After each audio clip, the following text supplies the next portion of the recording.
नमस्कार दोस्तों, OCN network में आपका स्वागत है। मैं हूं ओमकार चौधरी। अखिलेश यादव संभल में कुछ भी होता है, बहुत परेशान हो जाते हैं। जैसे जोड़िया बुखार आ जाता था ना पुराने जमाने में, कुछ ऐसा ही हाल अखिलेश यादव का दिखाई दे रहा है। और वैसे भी 2-3 कारण हैं जिनकी वजह से अखिलेश भैया की आजकल नींदें उड़ी हुई हैं, दिन का चैन भी गायब हो चुका है। जब से महाराष्ट्र में असदुद्दीन ओवैसी की पार्टी ने 125 सीटें जीती हैं कॉरपोरेटर की अलग-अलग नगर निगमों में, तब से अखिलेश यादव को ठीक से नींद नहीं आ रही है, करवटें बदल रहे हैं। और लगभग यही हाल ममता बनर्जी का भी है। हालांकि कहने वालों का ये कहना है कि ममता बनर्जी की पकड़ पश्चिम बंगाल में मुसलमानों पर ज्यादा गहरी है, ज्यादा मजबूत है, इसलिए वो शायद इतनी परेशान ना हो रही हों, लेकिन उन्हीं की पार्टी से छिटके और वहां मुर्शिदाबाद में बाबरी मस्जिद बनवा रहे हुमायूं कबीर और असदुद्दीन ओवैसी के हाथ मिलाने से जरा चिंता की लकीरें तो उनके माथे पर भी उभर आई हैं। तो जरा इस पर भी बात करेंगे, लेकिन संभल से जुड़ी हुई 2 खबरें हैं, 2 घटनाएं हैं। अभी कुछ ही दिन पहले वहां के एक जज विभांशु सुधीर ने, जो सीजेएम थे, उन्होंने अनुज चौधरी, जो वहां के डीएसपी, और कई पुलिस कर्मियों के खिलाफ एफआईआर दर्ज करने को कहा था। ये जो नवंबर 2024 में घटना हुई थी, दंगे फसाद की जो परिस्थितियां पैदा कर दी गई थी, उसमें वहां एक मुस्लिम युवक की मृत्यु हुई थी। वो गोली किसकी थी, इसको लेकर के जांच हो चुकी है और पुलिस प्रशासन का कहना है कि वो पुलिस की गोली से नहीं मारा गया था। जिस गोली से वो मारा गया है, उसका इस्तेमाल, उस हथियार का ही इस्तेमाल पुलिस नहीं करती है। तो ऐसे में जो सीजेएम की ये ऑर्डर थे कि एफआईआर दर्ज की जाए डीएसपी और दूसरे पुलिस कर्मियों के खिलाफ, इसके बारे में संभल प्रशासन ने कह दिया है कि हम इसको चैलेंज करेंगे। और चूंकि न्यायिक आयोग की रिपोर्ट भी हमारे पास है, इसलिए हम एफआईआर दर्ज नहीं कर रहे हैं। इसको लेकर के भी बवाल है, लेकिन उससे बड़ा बवाल शुरू हो गया है इस बात को लेकर कि साहब सीजेएम विभांशु सुधीर का तबादला क्यों कर दिया गया। अब ये तबादला योगी सरकार के हाथ में तो नहीं है, ये तो हाई कोर्ट से होता है और हाई कोर्ट, सुप्रीम कोर्ट और सभी अदालतें स्वतंत्र हैं और अकेले विभांशु सुधीर का भी ट्रांसफर नहीं हुआ है। प्रदेश में 1 दर्जन से ज्यादा जजों के ट्रांसफर हुए हैं। अब अखिलेश भैया कह रहे हैं कि न्यायपालिका स्वतंत्र नहीं है। ये वो अखिलेश यादव हैं और इनकी पार्टी है जिन्होंने इलाहाबाद हाई कोर्ट परिसर में ऐसा हंगामा किया था जब मुलायम सिंह चीफ मिनिस्टर थे कि सेना को तलब करना पड़ा था सीजेआई के द्वारा। तो चलिए सीधे जुड़ लेते हैं, लखनऊ से जुड़ रहे हैं वीरेंद्र नाथ भट्ट साहब और उन्हीं से चर्चा को आगे बढ़ाते हैं। वीरेंद्र जी, बहुत स्वागत। नमस्कार। ये विभांशु सुधीर जो सीजेएम थे, इनका तबादला और उसके बाद अखिलेश यादव का ट्वीट कि ये न्यायपालिका की स्वतंत्रता पर हमला है। तो ये तबादला किसने किया है, सरकार ने किया है क्या? देखिए, ये मुस्लिम रेडिकलिज्म के नाम पर, इस्लामी कट्टरता के नाम पर जो क्षेत्रीय पार्टियां सेकुलर राजनीति करती हैं, वो इस समय सब संकट में है। समाजवादी पार्टी है, आरजेडी बिहार में है, ममता बनर्जी बंगाल में है, और जो नई नई पार्टी सेकुलर बनी है पिछले 5 सालों में, वो है शिवसेना उद्धव ठाकरे। वो भी जो है अब आजकल जो है गंगो जमन तहजीब की बात कर रही है, और इनका संकट बढ़ा दिया है मजलिसे इत्तेहादुल मुस्लिमीन यानी ओवैसी ने। आपने बताया महाराष्ट्र में कितनी सीटें जीती हैं उसने। समाजवादी पार्टी का सुपड़ा साफ हो गया। समाजवादी पार्टी की राजनीति वहां केवल मुस्लिम वोटों की राजनीति थी, और वो भी जो यूपी के प्रवासी हैं, माइग्रेंट, जो जो जो महाराष्ट्र के भिन्न भिन्न शहरों में बसे हैं, बंबई में है, मालेगांव में है, भिवंडी में है, जलगांव में है, और कुछ शहरों, कुछ नासिक में भी हैं। तो ये राजनीति थी। अब इनको ये समझ में नहीं आता है, ये तो खुद 5 साल मुख्यमंत्री रहे हैं, इनको ये मालूम है कि जो सबॉर्डिनेट जुडिशरी है, यानी डिस्ट्रिक्ट जज एंड बिलो, इन सबका जो प्रशासनिक कंट्रोल है वो हाई कोर्ट के पास है। स्टेट गवर्नमेंट से कोई मतलब नहीं होता है। स्टेट गवर्नमेंट का काम होता है न्यायालय की बिल्डिंग बनवाना, और न्यायपालिका पे आने वाला जितना वित्तीय खर्च है उसको उठाना, सारे एम्प्लॉइज को, सारे एम्प्लॉय हो, जज हो, सुप्रीम कोर्ट, हाई कोर्ट के सबका वेतन देना, पेंशन देना। उनकी सेवा के मामलों में राज्य सरकार का कोई दखल नहीं होता है, सरकार से मतलब ही नहीं होता है। तो ये केवल एक संयोग है, कोइंसिडेंस है कि उनका ट्रांसफर एक ऐसे आर्डर के बाद हुआ जब उन्होंने एएसपी जो है के खिलाफ एफआईआर दर्ज करने का आदेश दिया था। आपको याद होगा पिछले हफ्ते जब आदेश आया था, उसी के तुरंत बाद ही संभल के एसपी का ये बयान आया था कि हम इस फैसले को हाईकोर्ट में चुनौती देंगे। तो अब ये कुछ ऐसा माहौल बनाने का प्रयास कर रहे हैं कि संभल के एसपी ने ट्रांसफर करवा दिया सीजेएम का। भाई सीजेएम के ट्रांसफर से एसपी का क्या लेना देना। संभल में आपको याद है नवंबर 22 2024 को हिंसा हुई थी, जब चंदौसी के एक कोर्ट ने जामा मस्जिद जो कि वो एक मंदिर को छोड़ के बनाई गई है कि उसका और सर्वे किया जाए। आज 1914 से वो मस्जिद एएसआई की प्रॉपर्टी है, क्योंकि वो बनी है 400 साल पहले। लेकिन उसको एक एग्रीमेंट के तहत एएसआई ने उसको सौंप दिया मुसलमानों को, और वो उसको मैनेज कर रहे हैं। लेकिन वो प्रॉपर्टी एएसआई की है, भारत सरकार की है, मुसलमानों की नहीं है। और वहां पर जामा मस्जिद, और वहां पे बाकायदा जामा मस्जिद मैनेजमेंट कमेटी भी बनी हुई है। अब ये सारा मामला कोर्ट में विचाराधीन है, हाई कोर्ट में मामला है ये। अब वो कल को इसमें फैसला आ जाएगा तो ये भी बोलेंगे। तो मामला जो है सीजेएम का ट्रांसफर नहीं है, मामला केवल ये है कि अब 1 साल का समय बचा है उत्तर प्रदेश में चुनाव में। संभल का विधायक समाजवादी पार्टी का है, संभल का सांसद समाजवादी पार्टी का है, जिया रहमान बर्क है, पहले शफीकुर रहमान बर्क का ग्रैंडसन है। तो अब जो है, और अखिलेश यादव अभी तक एक बार भी संभल नहीं गए हैं। और उसके अलावा पिछले वर्ष नवंबर में ये संभल जो है पहले मुरादाबाद जिले का हिस्सा था। बहुजन समाज पार्टी की सरकार में बहन मायावती जी ने इसको अलग जिला बनाया था। तो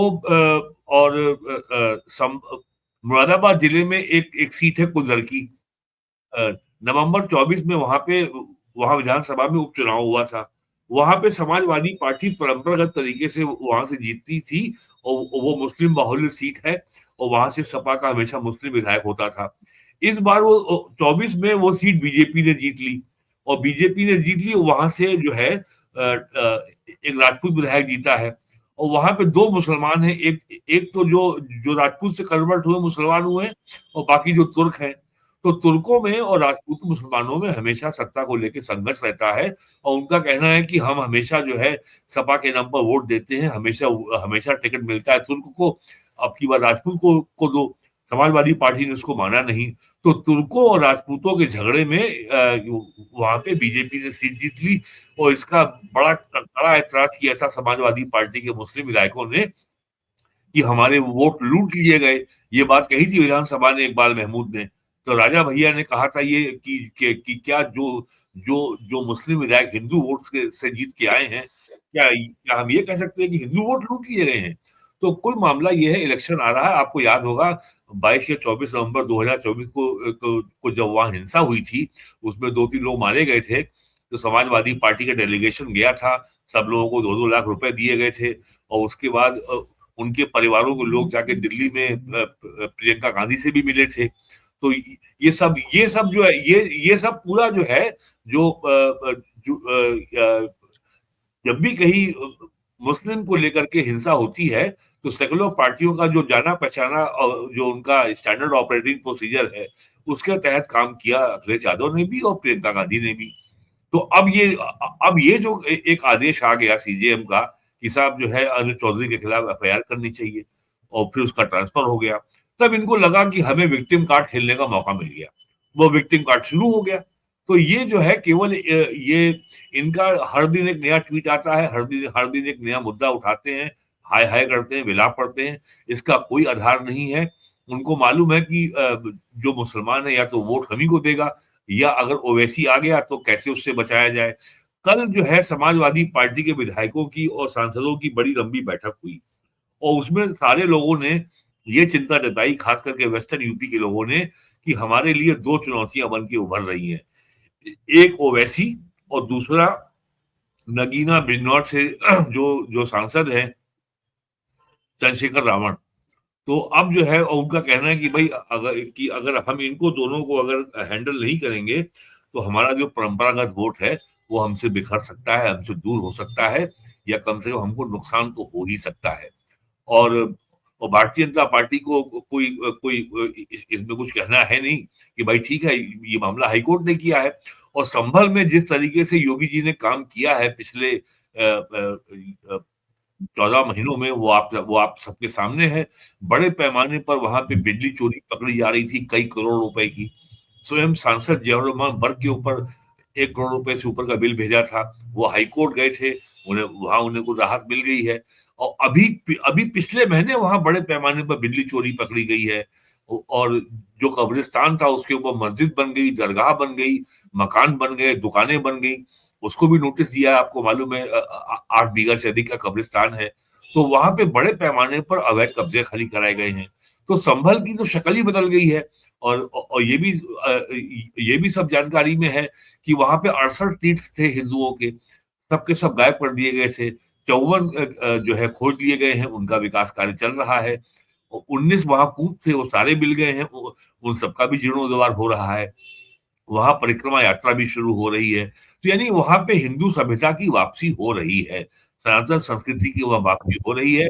1970 तक जो है 77 तक वहां पे आबादी लगभग 48% थी, आज 11% है। 78 में भयंकर दंगा हुआ था, उसमें 250 लोगों को हिंदुओं को जिंदा जला दिया गया था। ये बात योगी जी ने विधानसभा में की है और वो सारी पड़ताल हो रही है। और उस समय के दंगे तब तो संभल मुरादाबाद जिले का हिस्सा था। वो संभल से मुरादाबाद से वो सारे रिकॉर्ड इकट्ठा हो रहे हैं, उसकी भी जांच अभी चल रही है, अभी उसकी भी रिपोर्ट आने वाली है। तो इस सब को लेकर के जिस तेजी से सरकार ने संभल में जो अत्याचार हिंदुओं के खिलाफ हुआ है उस पर जो कार्रवाई की है, तो उससे ही समाजवादी पार्टी बहुत सहमी हुई है। ऊपर से ओवैसी और आ गया और ओवैसी की ताकत क्या है इसका प्रमाण भी आ गया महाराष्ट्र के नगर निगम चुनाव से। तो अब इससे कैसे निपटना है, इससे सब डरे ये हुए हैं। बताइए तो केवल ट्वीट पे ट्वीट आ रहे हैं। ये बताइए कि संभल के पुलिस प्रशासन से ज्यादा खार खाए बैठे हैं अखिलेश यादव और विपक्षी दल, क्योंकि वो बहुत मजबूती से योगी आदित्यनाथ जो चाह रहे हैं कि संभल में सब दुरुस्त किया जाए, उसमें वो जी जान से लगे हुए हैं, दिन रात लगे हुए हैं। और खास तौर से ये जो पुलिस ऑफिसर है अनुज चौधरी, ये इनके निशाने पर है। देखिए, योगी जी विधानसभा में बहुत साफ कह चुके हैं, हमें किसी का कुछ नहीं चाहिए। जो हमारा था, जो हमारी विरासत थी, वो हमको वापस चाहिए बस। इसके बाद अब कोई शंका या किसी प्रश्न का कोई कोई औचित्य रह नहीं जाता। परेशानी इनको इसी बात से है, जनता दल जब आया था 1989 में, उसके बाद जो है फिर सपा बसपा सरकार बनी, फिर बसपा सरकार बनी और फिर सपा सरकार बनी और 2003 से लेकर के 2017 तक लगातार सपा बसपा की सरकारें रही। ये जो है ये सेकुलरिज्म के नाम पर इस्लामी जिहाद का स्वर्णिम काल था। आपने देखा लास्ट ईयर सितंबर में जब दिल्ली में जब बरेली में हिंसा हुई थी और केवल आई लव मोहम्मद नाम का एक एक एकाएक नया आंदोलन का आधार पैदा किया गया और जुलूस निकाले गए बिना पुलिस की, बिना डिस्ट्रिक्ट एडमिनिस्ट्रेशन की परमिशन की, वहां हिंसा करने की कोशिश की गई और तौकीर रजा जो मौलाना है बरेलवी, वो जेल में है, उसको जो है 5वां महीना जेल में है और वहां पे अरबों रुपए की प्रॉपर्टी जो अवैध तरीके से बनाई गई थी उसका डिमोलिशन हुआ। तो ये जो काम चल रहा है, ये कभी इनको उम्मीद नहीं थी कि हम तो जो है सरकार के दामाद हैं, किसी मौलाना के खिलाफ कार्रवाई करने का यूपी में कभी कोई परंपरा रही नहीं है। बड़े बड़े अफसर जो है उनके पांव ठंडे हो जाते थे, ये अरे माइनॉरिटी को छू लिया। जो आपका सोतीगंज है मेरठ का, जहां पे पूरे पूरे एनसीआर एजेंट की गाड़ियां चोरी होकर आगे कट के बिकती थी, आज उस सोतीगंज में क्या हाल है आपने देखा, कभी पता किया आपने वहां सोतीगंज में क्या है? वहां पे जो है सुना मैंने अचार और तेल का बाजार डेवलप हो गया और वहां पे कोई गाड़ी वाड़ी नहीं बिकती है। तो जो इस्लामिक रेडिकलिज्म के नाम पर जो एक यूपी में एक बड़ा उद्योग खड़ा हो गया था, गौ हत्या है, जहां मन चाहा डाली झोपड़ी और भैंस गाय काटा और ऊंट काटा, सब शुरू हो गया। ब्रिजौन में बड़े पैमाने पर ऊंट के मीट का व्यापार चल रहा था। ये सब अब खत्म हो गया है और यही सब जो है सपा बसपा की आर्थिक लाइफलाइन थी, बड़ा पैसा मिलता था इससे, वो सब ध्वस्त हो गया है। और आप अगर ये जो कट्टरवादी लोग हैं, ये जो रेडिकल लोग हैं, अगर इनका और ये जो माफिया हैं, इनकी इकोनॉमिक लाइफलाइन अगर टूट जाती है तो ये अपने आप समाप्त हो जाते हैं। ये जो सो कॉल्ड माफिया होते हैं, ये केवल इनकी ताकत है, इनकी इकोनॉमिक लाइफलाइन। मुख्तार अंसारी की लाइफलाइन भी टूट गई है, अतीक अहमद का गैंग खत्म हो गया है, उसका सारा आर्थिक साम्राज्य समाप्त हो गया है। तो यहाँ पर भी जो आर्थिक साम्राज्य बना हुआ था संभल में, जो हम किसी माफिया के नाम से हम नहीं जानते थे, अब सामने आ गया है। तो वो सब टूट गया है। अब आ रहा है चुनाव, तो बेचैनी बढ़ रही है। दूसरे अखिलेश यादव ने जो ट्वीट किया है जिसमें कहा कि न्यायपालिका स्वतंत्र नहीं रह गई है, मुलायम सिंह जब चीफ मिनिस्टर हुआ करते थे, इलाहाबाद हाई कोर्ट परिसर में क्या किया था सपाइयों ने? मुझे पूरी ये कहानी याद है। मुझे पूरी कहानी याद है। सितंबर 5 था या 6 था 94 में, समाजवादी पार्टी ने प्रदेश बंद बुलाया था और इलाहाबाद में समाजवादी पार्टी के नेता हाईकोर्ट में घुस गए और जस्टिस सोधी उस समय इलाहाबाद हाईकोर्ट के चीफ जस्टिस थे। वो कहा ये आप कोर्ट बंद कीजिए। तो जस्टिस सोधी खुद चौंक गए, ये क्या हो रहा है। तो उन्होंने भारत के राष्ट्रपति के कार्यालय में फोन किया कि हम बड़ी समस्या में हैं, हमारी मदद कीजिए, पुलिस हमारी मदद नहीं कर रही है। तब प्रेसिडेंट ऑफिस की ओर से जो इलाहाबाद में जो सब एरिया कमांडर था आर्मी का, इलाहाबाद में आर्मी कैंट है, उसको कहा गया कि आप वहां मूव करिए और जाकर के आप जो है इलाहाबाद हाईकोर्ट को सुरक्षा दीजिए। जबकि कानून के अनुसार आर्मी को सम्मन करने का अधिकार डिस्ट्रिक्ट मजिस्ट्रेट को होता है और आर्मी की यूनिट भी अगर इलाहाबाद में या किसी शहर में अगर डिप्लॉय होगी तो वो जिले के एसएसपी के कमांड में काम करेगी। तो ये अभूतपूर्व घटना हुई थी कि जब आर्मी बिना सिविलियन अथॉरिटी के रिक्वेजिशन या उनके कमांड के बगैर इलाहाबाद हाईकोर्ट पहुंच गई थी। और उस दिन के बाद से लेके आज तक इलाहाबाद हाईकोर्ट की सुरक्षा का जिम्मा प्रयागराज में सीआरपी के पास है। और उसके बाद मुलायम सिंह यादव और इसका सुप्रीम कोर्ट ने बहुत कड़ा संज्ञान लिया था और सरकार ने आनंद फानन में इलाहाबाद के divisional commissioner, district magistrate, zonal IG और डीआईजी, एसएसपी सबको सस्पेंड कर दिया था। तब जाकर के बड़ी मुश्किल से सरकार की जान बची थी। और उस समय जो होम सेक्रेटरी थे अखंड प्रताप सिंह, जो बाद में चीफ सेक्रेटरी बने और उनको फिर मुलायम सिंह को हटाना पड़ा सुप्रीम कोर्ट के आदेश पर कि उनके ऊपर भ्रष्टाचार के गंभीर आरोप थे। तो बड़ी मुश्किल में सरकार बची थी मुलायम सिंह यादव की। और वरना सुप्रीम कोर्ट बहुत नाराज हुई थी इस घटना से कि हाईकोर्ट की प्रोसीडिंग को पॉलिटिकल धरनों का निशाना कैसे बनाया जा सकता है। ऐसा अभी तक भारत में कहीं हुआ नहीं है। हालांकि ममता बनर्जी ने के बारे में भी हाल में सुप्रीम कोर्ट ने कहा है कि आपने कलकत्ता हाईकोर्ट को जंतर मंतर बना दिया। तो ये सब यही सब करते हैं। ये इनको लगता है कि इनके पास विक्टिम कार्ड है तो ये हर जगह बच जाएंगे। संभल में एक और घटना हुई है, पहले उसकी चर्चा कर लें, उसके बाद फिर अगले विषय पर जाते हैं। आज शारिक साठा के घर की कुर्की हुई है। तो ये शारिक साठा, जिस पर करीब 70 मुकदमे हैं और जो घोषित माफिया की तरह है, बहुत बड़े गैंगस्टर की तरह है, थोड़ा सा इसके बारे में बताइए। और इसको लेकर के तो खैर अभी बयान नहीं आए अखिलेश यादव या किसी और के, आएंगे लेकिन भी नहीं। दबी जबान से ये तो कहा ही जा रहा है कि साहब एक समुदाय के लोगों को ही इस तरीके से टारगेट किया जा रहा है। देखिए, शारिक साठा को मेरा ये सलाह है कि अब उसको दुबई छोड़ करके कराची भाग जाना चाहिए, क्योंकि दुबई से पिछले 12 सालों में सैकड़ों की संख्या में लोगों का भारत में प्रत्यर्पण किया गया है, एक्स्ट्राडिशन किया गया है। उसमें घोषित वांछित अपराधी भी हैं, उसमें आर्थिक अपराधी भी हैं, जिन्होंने फ्रॉड किया था वो भाग गए थे, सब लोग पकड़े गए हैं। और इवन जो अतीक अहमद के भी कुछ लोग हैं जो भाग गए हैं वहां पे, इस और उसके भाई, उसके साले वगैरह जो लोग, पुलिस को इनकी तलाश है। तो और भारत के यूएई से प्रत्यर्पण संधि भी है, इसलिए ये काम बड़ा आसान हो जाता है। अब ये मामला सीबीआई के पास जाएगा।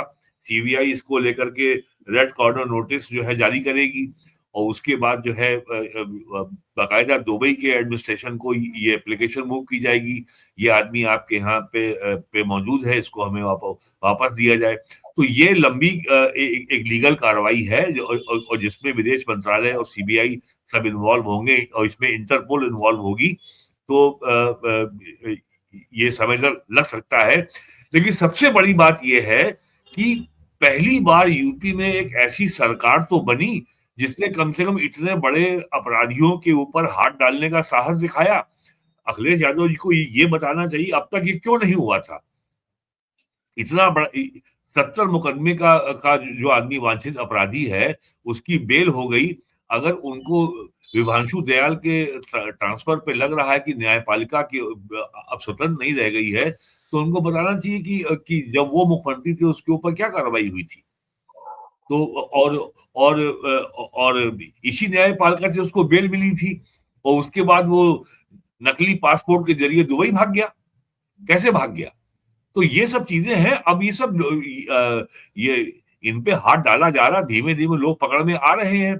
तो और लोगों को लगता ये है, जो लोगों को तथ्यों की जानकारी नहीं होती है, किसी भी घटना का, किसी भी समाचार का सही अर्थ आप तभी समझ सकते हैं जब आपको उसके संदर्भ की जानकारी हो। योगी आदित्यनाथ ने इसी ब्यूरोक्रेसी, इसी आईएएस, इसी आईपीएस, इसी पीसीएस अफसरों से पूरे प्रदेश में इतने व्यापक जो है माफिया के खिलाफ कार्रवाई की है। हजारों करोड़ की संपत्ति इनके कब्जे से मुक्त कराई गई है। और आज ही एक खबर आई है कि बहुजन समाज पार्टी के समय एक बीएसपी की सरकार 2007 से 12 में थी। बाबू सिंह कुशवाहा उसमें उसमें परिवार कल्याण मंत्री थे। बहुत बड़ा यूपी में एनआरएचएम घोटाला हुआ था, नेशनल रूरल हेल्थ मिशन का, अरबों रुपए का मामला था। वो इस समय जौनपुर से समाजवादी पार्टी के सांसद हैं। उनके एक करीबी की जमीन थी कानपुर रोड पे, लखनऊ पे, 100 करोड़ रुपए की। उसको इनकम टैक्स ने मनी लॉन्ड्रिंग के तहत जो है कि कहा था ये सब जो है भ्रष्टाचार से पैसे कमाई की संपत्ति है, उसको जब्त कर लिया था। आज ट्रिब्यूनल ने सुप्रीम आयकर विभाग के उस फैसले को एंडोर्स कर दिया, अप्रूव कर दिया। तो अब जो है वो जमीन नीलाम होगी, वो पैसा भारत सरकार के खाते में के खजाने में जाएगा। ये सब तो हो रहा है, इतनी कार्रवाई तो हो रही है। और लीगल कार्रवाई में और एक फर्क लोगों को समझना चाहिए कि जितने अपराधियों के खिलाफ कार्रवाई यूपी गवर्नमेंट कर रही है, ये सचिवालय से नहीं हो रही है। सरकार तो केवल सरकार सचिवालय से केवल जो है मामले की समीक्षा होती है। पुलिस विभाग को निर्देश जारी होते हैं, पुलिस विभाग उसमें इन्वेस्टिगेशन करता है, प्रोसिक्यूशन डिपार्टमेंट जो है कोर्ट में केस लड़ता है, और कोर्ट के आदेश के बाद ही संपत्ति की जब्ती है, गिरफ्तारी है, ध्वस्तीकरण है, ये सारी कार्रवाई होती है। तो सरकार तो केवल मामले को इनिशिएट करती है, सारी कार्रवाई तो कोर्ट के आदेश के बाद ही होती है ना। कोर्ट के आदेश के बगैर तो कुछ होता नहीं। वो चाहे बरेली हो या आपका संभल हो, जो कुछ भी कार्रवाई हो रही है वो सब विधि सम्मत, न्याय सम्मति तो हो रही है। तहसील अभी जो 8 बीघा जमीन पे जो कब्रिस्तान था और वहां पे मकान और वहां दुकानें बनी हुई हैं, वहां पे 2 दर्जन से ज्यादा लेखपालों की टीम ने जाकर पूरा सर्वे किया, एक एक इंच जमीन की नपाई की, राजस्व का रिकॉर्ड देखा कि जमीन की रेवेन्यू रिकॉर्ड में क्या एंट्री है, उसके बाद कार्रवाई। और अभी वहां पे उसके डिमोलिशन की कार्रवाई शुरू नहीं हुई है, अभी नोटिस दिया गया है। तो जो और आपको पता ही है कि यूपी में जो जो जो डिमोलिशन हुए हैं, ये सारे मामले सुप्रीम कोर्ट गए थे। सुप्रीम कोर्ट ने कोई रोक नहीं लगाई, केवल कहा कि जो जो जो लॉ में जो प्रोवाइडेड है उसी के अनुसार कार्रवाई की जाए, तो सरकार वही तो कर रही है। बिल्कुल। और जिन शंकराचार्य महोदय पर, कथित शंकराचार्य महोदय पर अखिलेश यादव की पुलिस ने लाठियां भांजी थी, इनके चेले चपाटों को पकड़ पकड़ करके दौड़ा दौड़ा करके पीटा था, आज उन शंकराचार्य को फोन करके उनके साथ खड़े होने का आश्वासन दे रहे हैं अखिलेश यादव कि आपके साथ बड़ा अन्याय हो गया है, हम आपके साथ हैं शंकराचार्य जी महाराज।